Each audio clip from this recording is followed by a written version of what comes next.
Ada taman dinosaurus terlarang dan satu orang pun gak boleh masuk ke taman ini. Emangnya kenapa, Kak? Tonton sampai habis karena kisah ini tuh bakalan creepy dan epic banget. Jadi di suatu kota ada taman yang bertema dinosaurus. Konon katanya 10 tahun yang lalu taman ini tuh merupakan taman yang cukup luas dan megah banget, guys. Dan di dalamnya tuh ada banyak banget replika dinosaurus yang kelihatan seperti nyata. Udah lengkap banget tuh sama suara-suara ala dinosaurus dan pergerakan mekanis yang bener-bener wah gitu. Nah, setelah beberapa bulan taman itu dibuka, ada sebuah tragedi yang bener-bener mengerikan. Jadi kreator yang ada di tamannya itu mengalami kecelakaan. Dia tuh tergelincir karena kerusakan mesin yang disebabkan oleh kelalaian petugas. Dan pada saat itulah banyak banget pengunjung yang terluka. Terus ada satu keluarga yang meninggoy di tempat alias bener-bener gak tertolong lagi, guys. Dari kejadian itu taman tersebut ditutup untuk permanen karena semakin hari tuh semakin dikit gitu yang ngunjungin si taman dinosaurus ini. Konon katanya dari desas-desus yang beredar, si taman itu tuh jadi angker, guys. Katanya setiap malam kayak ada suara yang menyerupai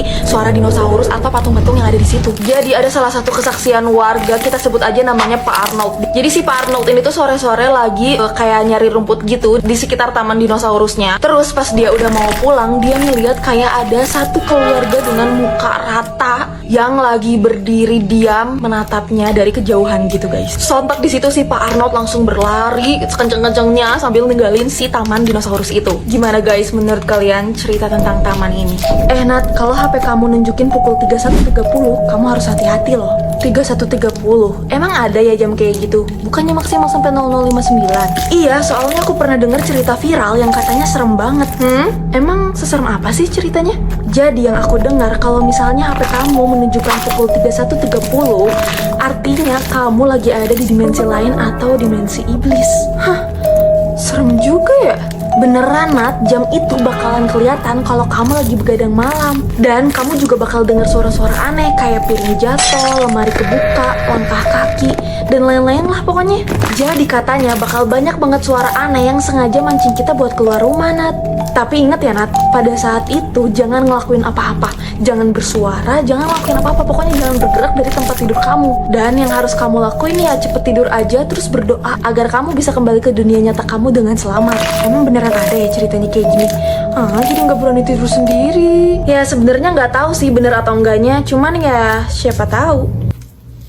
Ada kisah serem tentang balerina. Sumpah kalian harus nonton sampai habis karena ini kisahnya epic banget sih menurut aku. Alkisah, ada dua balerina bernama Hyunji dan Jihyun. Mereka berdua tuh bersahabat, namun lama-kelamaan si Jihyun ini tuh iri sama si Hyunji. Hyunji ini selalu menang juara pertama dalam lomba balet, sedangkan si Jihyun ini selalu dapat juara kedua. Hingga suatu hari si Jihyun ini merencanakan sesuatu yang buruk, guys. Dia bakal naruh paku di sepatu baletnya si Hyunji agar si Hyunji itu terjatuh pas dia lagi lomba. Dan dia pikir dengan demikian dia bakal jadi pemenangnya gitu. Dan kalian tahu si Jihyun ini tuh bener-bener melaksanakan rencana jahatnya itu, tapi hal yang sangat mengerikan dan tak pernah ia duga terjadi. Si Hyunji terjatuh dari panggung dan meninggoy seketika. Awalnya Jihyun merasa sedih dan menyesal nih akan meninggoynya si Hyunji ini. Tapi lama-kelamaan dia menikmatinya karena dia menjadi juara satu di lomba-lomba berikutnya karena udah gak ada saingan lagi nih. Hingga pada suatu malam ia mengikuti lomba balet yang sangat penting. Bahkan sampai kedua orang tuanya Jihyun tuh ikut nonton. Dan di situ ayahnya si Jihyun ini tuh sambil ngerekam pas si Jihyun lagi perform. Para penonton tuh bener-bener terpukau banget sama penampilannya si Jihyun malam itu karena dia tuh gak pernah nari seindah itu. Bahkan teman-teman dan guru-guru baletnya tuh terheran-heran. Dan kalian tahu gak sih beberapa saat tuh dia kelihatan kayak seakan-akan lagi terbang. Dan setelah selesai perform, para penonton langsung tepuk tangan. Tapi gak lama kemudian suara tepuk tangan itu berubah menjadi suara jeritan karena si Jihyun itu ambruk dari atas panggung.